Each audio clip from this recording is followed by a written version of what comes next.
This week in Billionaires, the Department of Justice released more than 3 million documents from the Epstein files last week, including emails that reveal even more connections between Jeffrey Epstein and several notable billionaires. The documents include emails between Epstein and billionaires such as Elon Musk, Peter Thiel, Gordon Getty, Mortimer Zuckerman, Richard Branson, and New York Giants Vice President Stephen Tisch, as well as an undated photo of Google co-founder Sergey Brin. Elon Musk became the first person ever worth $800 billion after his rocket maker SpaceX announced an acquisition of his artificial intelligence and social media company xAI, which values the combined company at $1.25 trillion. Forbes estimates that the deal boosted Musk's fortune by $84 billion to a record $852 billion. Musk now owns an estimated 43% stake in the combined company, worth $542 billion. SpaceX is expected to launch an IPO later this year. According to the Wall Street Journal, President Donald Trump sold a 49% stake in his family's crypto venture World Liberty Financial in January 2025 to Sheikh Tahnoon bin Zayed Al Nahyan, who had several UAE investment funds. The acquisition price was $500 million paid in multiple installments, and Forbes estimates that Trump received $260 million from the sale, with his three sons splitting another $100 million. But the 49% stake acquired by Tahnoon didn't come with a cut of revenues from selling World Liberty's crypto tokens, meaning it's unclear what the Emiratis got out of the deal from a financial perspective. Welcome to Beyond the Billions. I'm Giacomo, and joining me today are Matt Craig and Justin Birnbaum. We've had you both on the show before, but we're bringing you together, which is great, mainly to talk all things Super Bowl, but also you guys are friends and talk about this all the time. So, how did you guys first become friends and start covering, sports, entertainment together? Wow, what a question. I guess we're going to have to turn back the clock a little bit here. Matt and I were classmates at Northwestern University. We were both in the master's journalism program there. Oh, no idea. Yeah. Back in the day, I believe this was 2018. Matt's from Tulsa, Oklahoma. I'm from Staten Island, New York. Two guys. Famously very similar places. Very similar places. Two guys from the ends of the earth.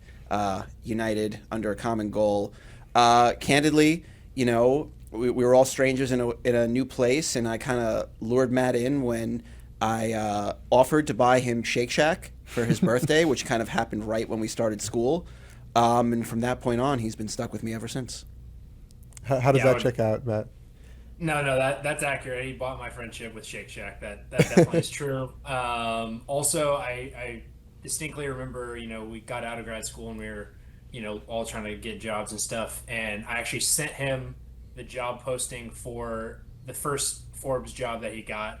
And then, he's moved his way up the ladder, and he actually referred me for this job, one of the ones that he left behind, one of the many jobs he left behind him, as he's climbed the ladder. Let me make it clear, though, I got my first promotion. They were looking to replace my position. And I told them Matt would be a great hire. He was working over at the New York Times on their Pulitzer Prize-winning COVID tracking team.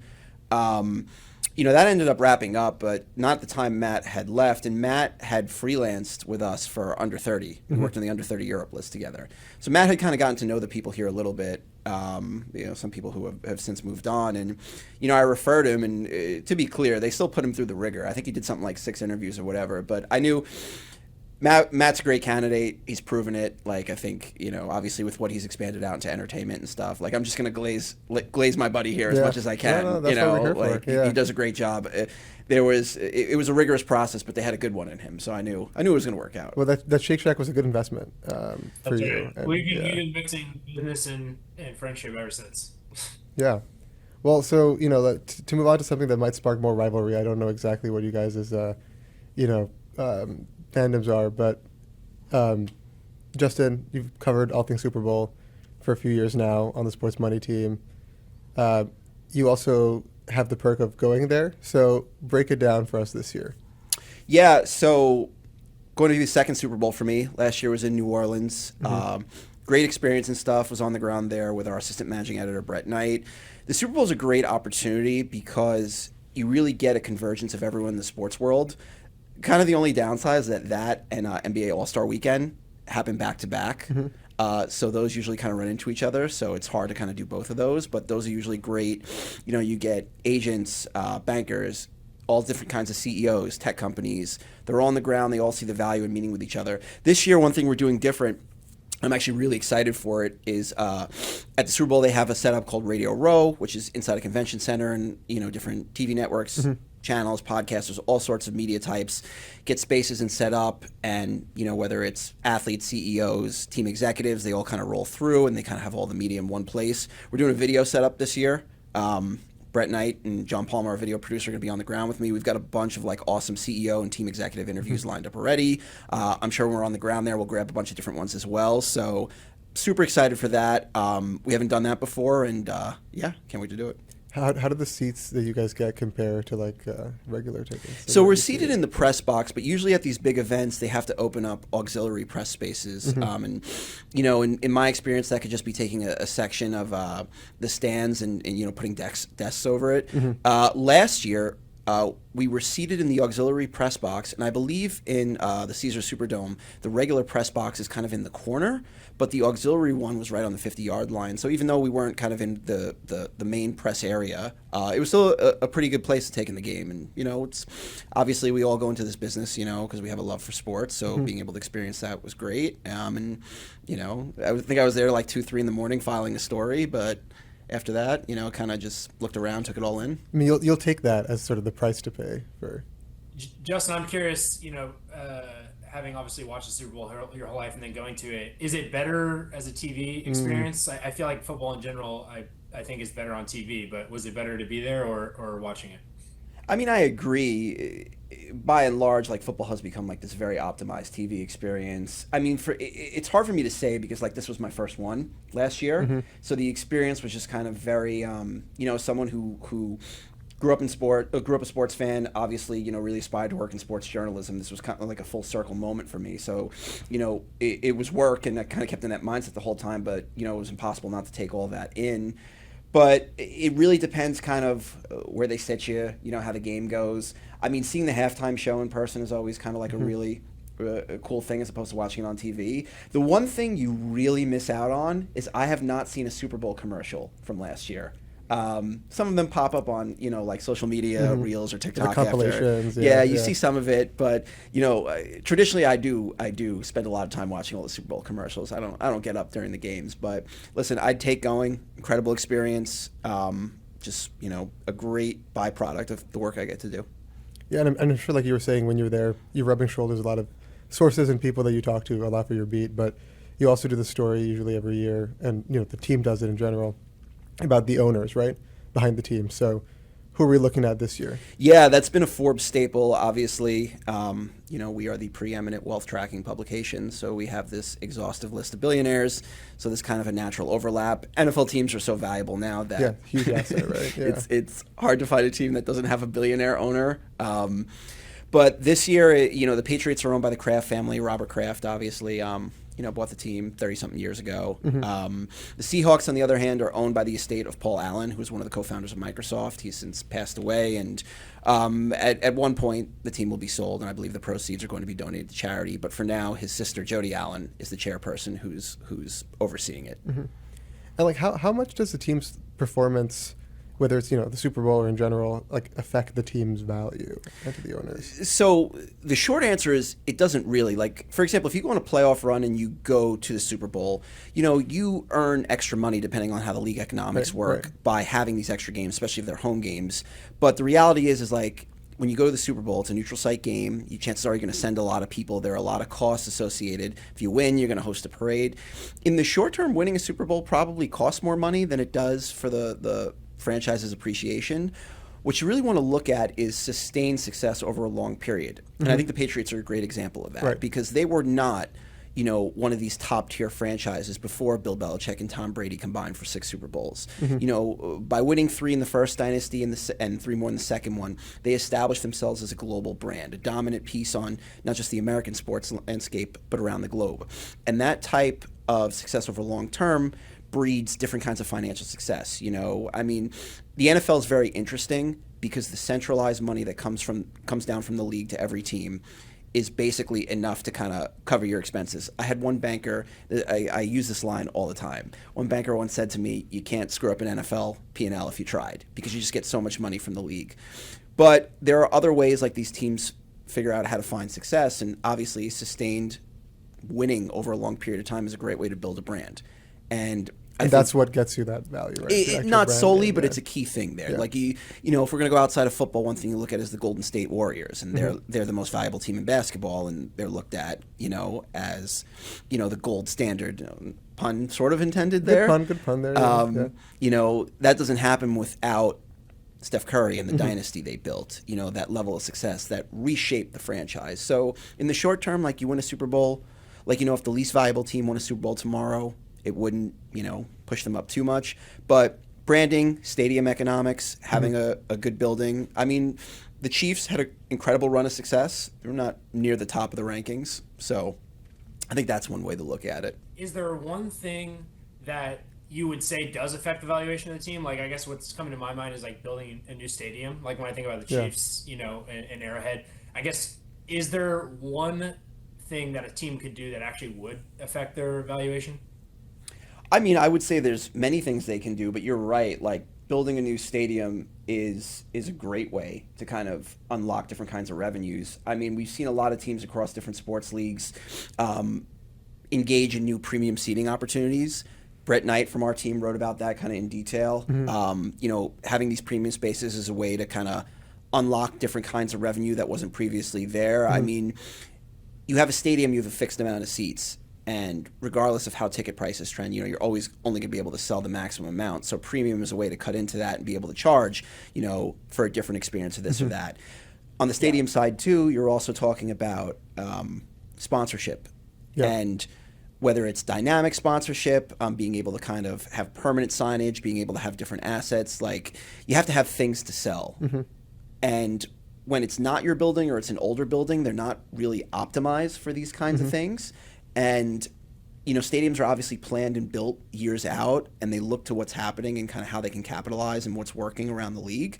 So sponsorship is an area that you get into a new building can help too, but there's other ancillary things. I mean, in a lot of cases, some teams host concerts, Right. and having a better venue to optimize that gives them the ability to protect the field or the playing conditions, and also to, necessarily, bring in different kinds of acts or this or that. So, yeah, I mean, winning's good, but honestly, unless it's sustained over a period of time, Matt has a good point. Like building a new stadium is probably going to serve you better.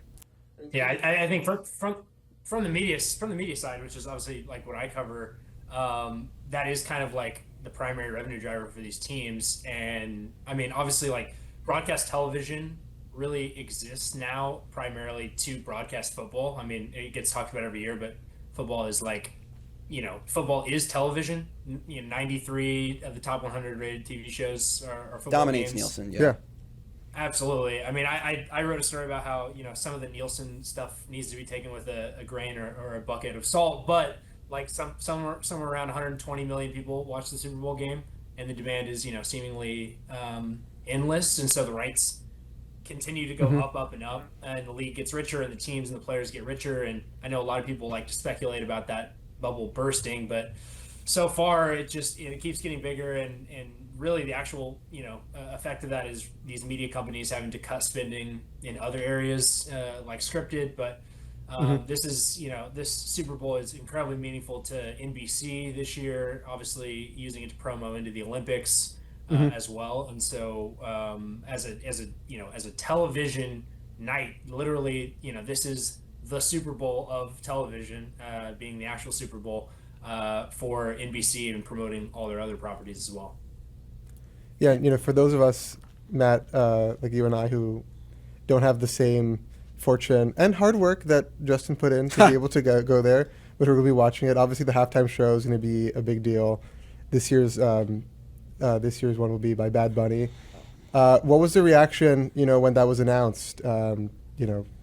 How was that taken sort of by the fans, and how do you see it going for him? And what is your favorite Bad Bunny song? Yes, important follow-up question there. It's an excellent question. I think the response was fairly predictable. At least from people from a certain political persuasion, Yep. that including President Trump, has said explicitly on the record a couple of times that he doesn't like Bad Bunny, he doesn't listen to his music, it was a bad choice. He's also by not the going to the Super NFL. Bowl this year, and he went last year. Yeah. That is true. I think the NFL knew that that would be the response. I mean, Roger Goodell basically said as much after the fact. He said like, listen, every performer we pick ends up being controversial, and so yeah, I think they knew going in that that would be a talking point. However, on the other side, Bad Bunny is one of the biggest artists in the world, Hmm. also a huge global artist, and so I think a very strategic decision on the NFL's part. We can certainly talk more about that. But I think that Bad Bunny is kind of the moment. And ever since the NFL started partnering with Apple Music and Rock Hmm. Nation and Jay-Z has become a big part of the selection process, they really have gotten, well, certainly more diverse, but also kind of captured more of the zeitgeist with their Hmm. choices and not done a lot of legacy acts who were playing the Super Bowl halftime show before. So overall, I think it is a very good choice. It's just it will be the first halftime show primarily in another language. So in that way, it's pretty historic, and I think there will be a pretty predictable reaction by a very vocal minority of Super Hmm. Bowl watchers because of that. And so, what song are you most looking forward to hearing at Yeah, this show from Bad Bunny? I mean, I'm not a big Bad Bunny guy. I think I'm more a fan of his acting performances Okay. this year. Happy Gilmore too, but also Caught Stealing. If anyone saw that movie, he was really good in that. But I don't listen to his music. Justin, what Bad Bunny songs are you getting down to? Well, the problem is now I'm just gonna pronounce them like very wrong. Hey, he did say on SNL, right? Like we had a few months to learn Spanish, so this is your time, Justin, Yeah, to bring it yeah. out. Working on it. My girlfriend is a Spanish speaker. Okay. My favorite Bad Bunny song, and again, apologies if I'm pronouncing this wrong, is Takiti. Hmm. So, Matt, you should check it out. It's pretty good. So I mean, is obviously we know the NFL has, for years now been trying to expand its profile internationally, right? With the games in Brazil, in Europe before that. Is do you guys both think sort of that picking Bad Bunny as a halftime act in Spanish is part of that push? How does that play into it?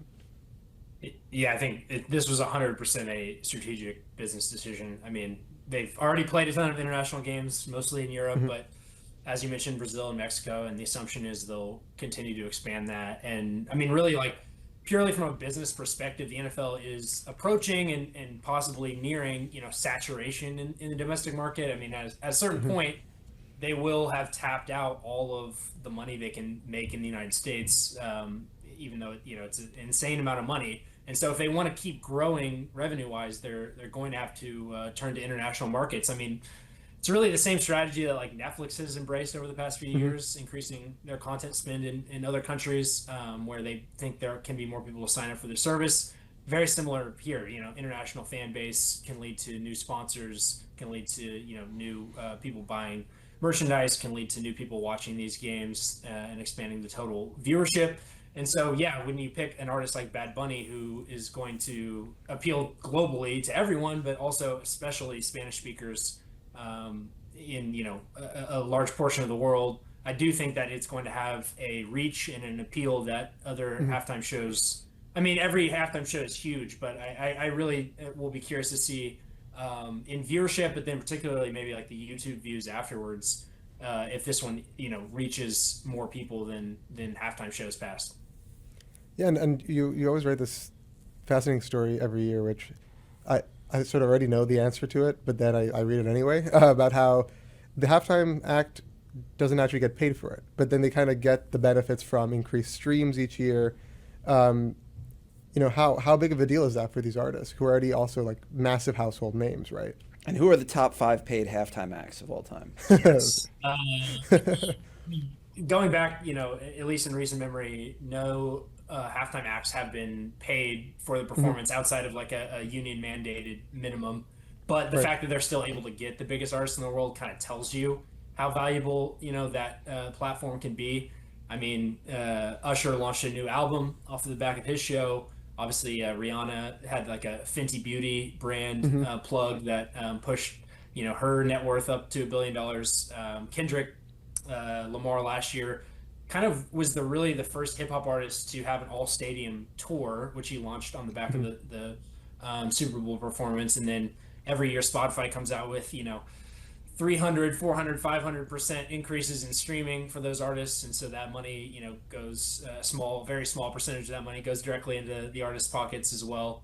And so, yeah, it really is like a 15-minute, billboard, probably the best billboard in all of Hmm. entertainment, to promote whatever you have going on, whatever projects, whatever, branding you're trying to present. I mean, that's, I guess, the other side of it is it's kind of a prestige thing. There's only been maybe, I don't know, 30, 40 artists who have ever had the title of Super Bowl headliner. Hmm. And so that kind of puts you on another level and makes you a global household name for the rest of your career. And for Bad Bunny, he's only 31 years old. So he's going to Yeah, kind of crazy. have that level of fame for the rest of for the rest of his life. Yeah, I mean, we were talking about sort of the international expansion, how do values increase, and like how we're almost reaching saturation from like a domestic market standpoint for the NFL, right? I mean, we've got the Winter Olympics now, which are big, but maybe not the biggest sporting event. But then the World Cup in the U.S. obviously this summer.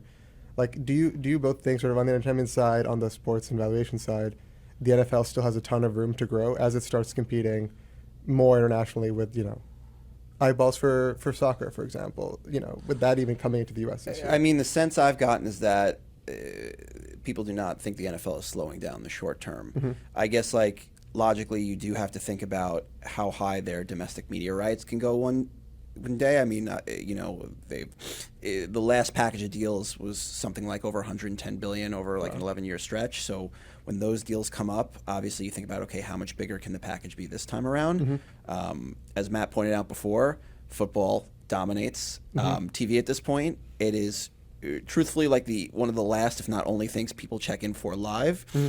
and part of the I guess inherent goal in expanding these overseas markets is to one day have a sizable global media rights package. I Right. mean, we see what happens with the English Premier League. Like, Yeah. they make a lot of money to put those games on here, not just in their own Yeah. country.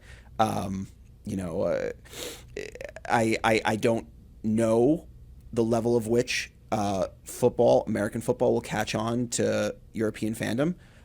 Obviously, across the world, soccer is the global sport.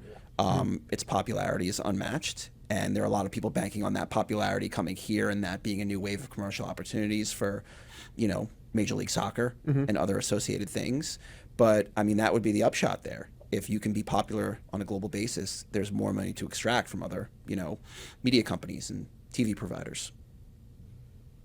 I think tangibly, the NFL has an opt out on this, as Justin mentioned, $111 billion media Hmm. rights deal, that they can start negotiating, I think, as early as next year, but I believe it's before the 2029 season when it would go into effect. And I think they will take that opportunity using kind of the Ellisons taking over Paramount, which owns Right. CBS, which is an NFL partner, as an excuse to kind of reopen the negotiations. The NFL, or excuse me, the NBA, like more than doubled their rights fee after the NFL signed their deal, and the NFL is almost infinitely more important to these Hmm. media properties than the NBA. And so I don't think we've reached that saturation point that I mentioned. As far as domestically, their number will continue to go up. Globally, I mean, we're kind of like reaching into pure speculation to say, Yeah. one way or another. I I feel agree. like personally, it would be near impossible for American football to like become as popular as global football, what we call soccer, just because of the history of it. It seems to me when I watch these NFL games in Germany or London or Brazil that there's kind of a an element to it that's celebrating like the novelty, or Hmm. like the Americanness of it that people can like for one game, but ultimately like are they going to be watching games for a lot of people that are going to be in the middle of the night, Hmm. in a way that I just think that it's hard for me to believe tackle football, will suddenly displace soccer on a global scale. However, I still think that there is a lot of room for the rights to go up in these countries. It doesn't have to be the number one sport. If football were to become,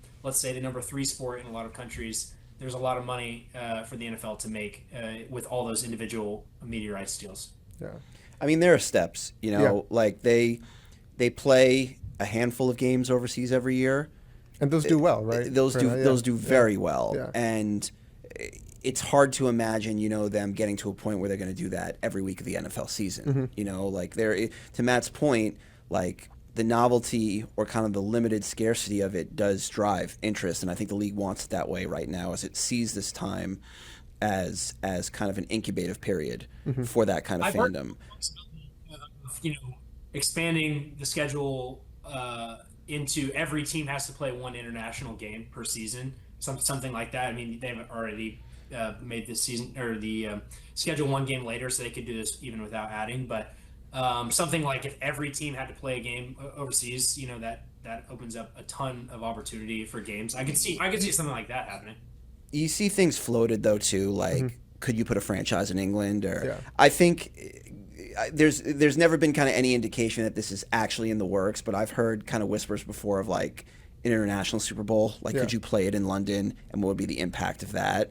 I think realistically, before we get to kind of like this large global media type explosion of the NFL, you'd have to cross off some of those boxes, whether it's like Matt said, playing every week overseas, or putting a team there, or even I think Super Bowl from a media perspective, they like owning that extra 3 hour block early in the day. For us in LA, it's 6 a.m. On the East Coast, it's more like 9 a.m. But I do think the NFL looks at the broadcast calendar, or even just like the calendar of Americans, and says, "Hey, there's 3 hours there that we can also claim." And so I think that that those international games will continue to be played probably more frequently, which you already started to see this year, just so that the NFL can claim another window of time. When it comes to the playoffs and college football's over, they start claiming Saturdays. You know what I mean? I do think they are thinking of it in that way. That is one reason why to Justin's point, the international Super Bowl doesn't make sense to me, because you're not going to play the Super Bowl, in prime time. No, that's what I was going to say. The time zones are always going to be tough with that. Yeah. A 5 a.m. London Super Bowl, are people going to come and show up? I mean, the Super Bowl is usually played at what, 6:30? So that would be like a 9 a.m. for. Maybe if it's in South America, you could do it, but it's a smaller number of places. Yeah. I mean, again, the NFL wants to go all where that is.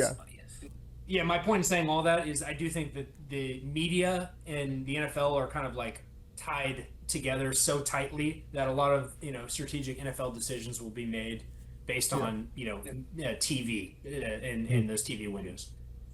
So to wrap things up, Justin, you're a New Yorker. Matt, you live in LA. Who are you guys rooting for this year? Or rooting against, perhaps, might be a better question. Well, Justin loves the Rams, so I'm rooting against both teams. Yeah, my favorite childhood football team, which is the only non-New York team that I root for, is the Los Angeles Rams. So, which makes total sense for someone who grew up in Staten Island to root for the St. Louis Rams. It makes perfect sense. So, I hope both teams lose. No, honestly, just want to see a good game. Yeah. Matt? Yeah, I think one of Justin and I's ongoing arguments is over whether Sean McVay, the Rams coach, is a better coach than Shanahan. And so it does give me some pleasure that Justin is going to Santa Clara for the Super Bowl game, the home of the 49ers and the best coach in the NFL. So that makes me kind of happy. I feel like the Seahawks are going to win. They've looked the best throughout the playoffs. And, Sam Darnold is going to be a Super Bowl champ, I think. Yeah, they say that the NFC Championship was the real Super Bowl in this one. A lot of critics about the Patriots' strength of schedule and how far along they are. But, I mean, they said the same thing about it in the early 2000s when a young man named Tom Brady took down the greatest show on turf in the Super Bowl. So, maybe. I'm not a prediction market. No, there's plenty of those out there right now. Yeah. Well, it's been so much fun having both of you guys on. It's going to be a great game, great halftime show. And, thanks so much for coming on today. Thanks for having us. Thanks, guys. You can find Matt and Justin's stories and the other articles we discussed today in the show notes.